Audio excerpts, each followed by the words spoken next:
Prazer, eu sou o Daldas, eu sou um entusiasta em periféricos para jogos competitivos e hoje eu trago o review do ATK Edge 60, um teclado em colaboração entre a ATK, uma marca de periféricos, e um time de eSports, Leviathan. Antes de começar o review, vou mostrar o que vem com ele na caixa.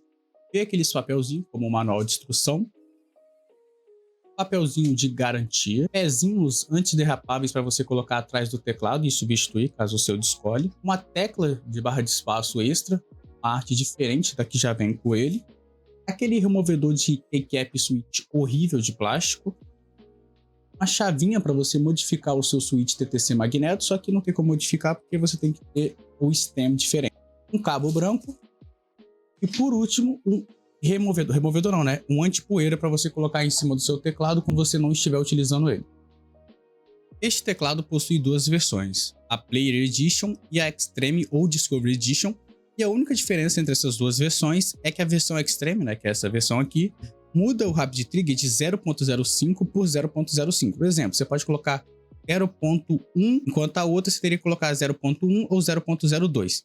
Resumindo, pega a Play Edition porque não tem diferença entre você colocar o Rapid Trigger em 0.015 e 0.02. A diferença é mínima e não vale a diferença pelo preço que é pago entre essas duas versões. Sobre o seu visual, não tem muito o que falar, ele é extremamente lindo. Ele foge um pouco daquela pegada minimalista de todos os teclados aí. Ele leva uma mistura, né, de tons de brancos e azuis, tanto azuis claros, azuis mais escuros. E para mim, nesse ano ele se tornou um dos teclados mais bonitos, assim, disparado. Na sua lateral aqui temos uma tira de RGB. Na lateral do teclado em si, temos essa parte aqui azul chanfrada aqui, que dá um reflexo muito legal dependendo da luz, e pode ficar mais claro ou mais escuro em uma tonalidade de azul. E na parte inferior, né, na parte de trás, temos essa parte aqui em azul, né, esse retângulo em azul, com escrito Leviathan. Aqui temos o modelo do teclado. Uma coisa que não me agradou muito é ele não ter pezinho ajustável, mas eles compensam com essa ótima angulação aqui, que serve para tanto jogar, tanto para digitar.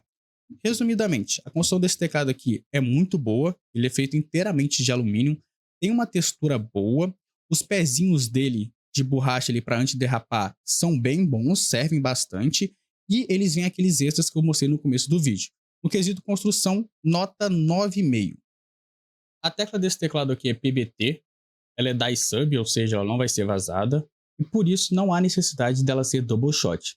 Mas tirando esses aspectos, é uma tecla muito bem feita, tem um ótimo acabamento, uma textura muito boa, além de ser bastante grossa, eu creio que vai durar bastante tempo aí, então eu não vejo necessidade de troca. Esse aqui é o TTC Magneto, é o switch utilizado nesse teclado. Inclusive, essa versão aqui do TTC Magneto é uma das melhores, essa aqui é a versão RGB, e como o nome já diz, ele tem um foco maior no RGB. E por que isso ocorre? Ocorre porque ele é totalmente transparente e isso por si só já ajudaria, né, a passar o RGB, e além disso, ele tem um difusor de RGB. Isso faz com que a luz passe por ele e fique mais uniforme, o que entrega mais RGB para você.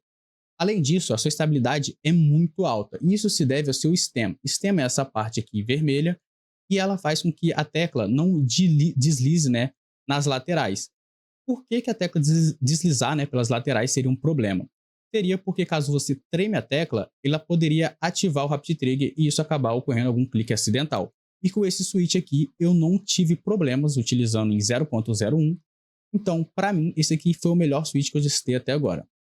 Quanto ao som desse teclado, ele me agradou bastante, menos a barra de espaço, que para mim parece ter um estabilizador mal colocado ou mal lubado se comparado com as outras teclas no geral. Fique aí com o teste de som dele.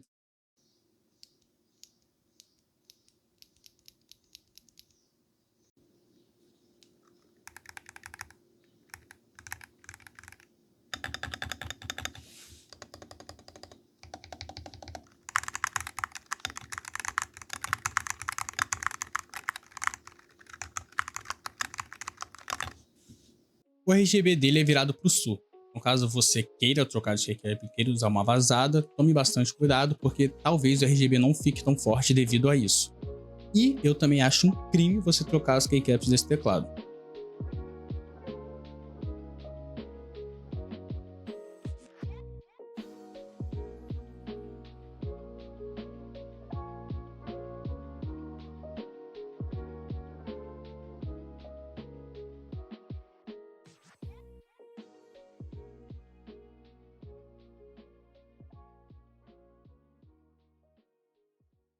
No quesito performance, o menino brilha. Com seus 0.120 milissegundos de latência e com uma dead zone, né, baixíssima, menor que 0.01 milímetros, esse teclado é uma máquina de performar. Seu Rapid Trigger vai até 0.01. Nessa versão, né, como citado anteriormente, você pode mudar o step de 0.05 por 0.05, o que para mim não fez nenhuma diferença. No seu uso com ele aí por quase 2 semanas, esse teclado se mostrou surpreendente no quesito responsividade. Não senti nenhum lag ou bug enquanto utilizava ele com Rapid Trigger no mínimo, né? Com tudo que o teclado tem de direito ativado, tipo sobre performance, né? Competitive Mode, 8K de Polyrate e etc. Então, minhas considerações sobre seu Rapid Trigger foi que são muito estáveis, tá? E responsivos. Esse teclado aqui é uma responsividade insana. E as tecnologias, né, que vem com ele, como OKS, SnapTap, RapSnap, ele possui todas essas e todas funcionam de uma forma perfeita. Utilizei o RapSnap e o OKS no CS2, inclusive usei na Gamers Club, e não tomei kick e nem ban. Não testei o SnapTap, porque provavelmente tomaria kick, né, porque o anti-cheat, né, do CS já está configurado para não deixar o SnapTap funcionar. O SnapTap e o SSD, né, que é a mesma coisa. Enquanto eu utilizava essa função, né, essas funções RapSnap e o OKS, o teclado respondeu bem e fazia aquela função corretamente. Então, não teve nenhum bug, né, como teve no Mad Lions. Então, no quesito performance, tanto de Rapid Trigger quanto essas funções, né, o RapSnap e o OKS, ele funcionou bem no CS2. No Valorant também funcionou, apesar que no Valorant eu só usei o OKS porque o RapSnap me atrapalha no Valorant. E o OKS respondeu bem, meu boneco não travou em nenhum momento. Pode ser que devido à minha unidade está funcionando perfeitamente, mas isso é uma questão de software, de firmware. Então eu acredito que qualquer teclado que tenha esse firmware aqui, seja o ATK68V2 ou outro ATK Edge ou o ATK S6, vai funcionar perfeitamente. Vou mostrar para vocês como eu utilizei o ATK Edge nos meus testes. Na aba de Change Key não mudei nada. Na aba de luz eu coloquei em estático e tirei o brilho. Na aba de performance, WASD e Ctrl, tudo no mínimo. Rapid Trigger ativo, no mínimo. Continuous Trigger ativo. Breaking Contact Optimization ativo. E na aba de Dead Zone, zerada. Na aba de Calibration para calibrar. Na aba de Performance, 8K sem os botões ativos e os dois ativados. Na aba de Advanced Key, eu testei cada função, todas funcionam perfeitamente. Não utilizo macro e na aba de outros era para estar aparecendo 1.05 firmware, mas eu gravei isso antes sem o microfone estar ativado e isso acabou tendo que eu jogar a gravação fora e eu atualizei o firmware depois. Mas é isso. Vou mostrar para vocês como atualizar o firmware. Você vai em Firmware Tools, Firmware Download, tranquilinho, vai estar até aí. Então, você vai no seu teclado. A primeira versão é a Play Edition e a segunda versão é a Extreme/Discovery Edition. Você baixa o seu firmware. Baixado o firmware, você vai clicar em Back, Firmware Upgrades, vai clicar em Add 60, Select File, vai procurar o arquivo no seu computador, no meu caso está aqui. Selecionado o arquivo, aqui está escrito que suas configurações vão ser resetadas, mas tome bastante cuidado, não tire o teclado até aparecer Upgrade Success. Clica nessa parte laranja aqui, clica no seu teclado, faz isso com bastante calma, tá, gente? Conectar, clica em Start Upgrade, clica de novo no teclado, cuidado com o double clique, tá? Clica em Conectar e é bem rápido. É VaptVupt, ó, já tanto que já até atualizou. Apareceu o Upgrade Success, quer dizer que o teclado já está atualizado. Vamos aqui em Equipamento. Como vocês viram lá no anteriormente, estava 1.05 e já está 1.06. Atualização bem fácil. Só que antes estava escondido esse firmware tools, não ficava ali, e é assim que você atualiza seu teclado. Aldas, qual a sua conclusão sobre esse teclado? Para mim, esse teclado é a definição de high-end. Cara, é muito bom apenas tirar o teclado da caixa, configurar e não ter nenhum problema.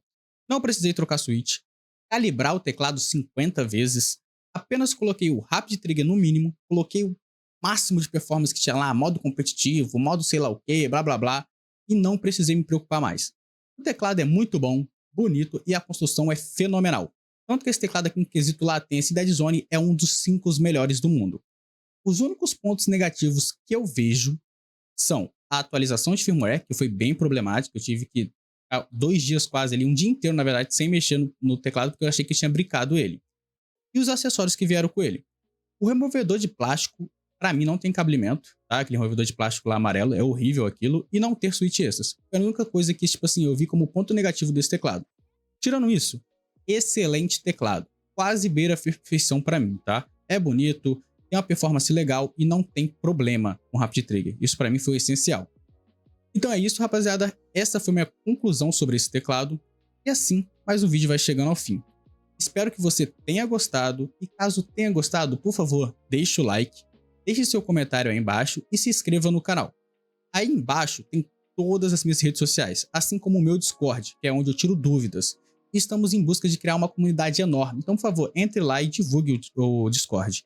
E caso você tenha vergonha, né, de mandar mensagem no Discord ou você não utilize o Discord, minha DM do Insta tá aberta para tirar dúvidas também. Um abraço, fiquem com Deus e até a próxima.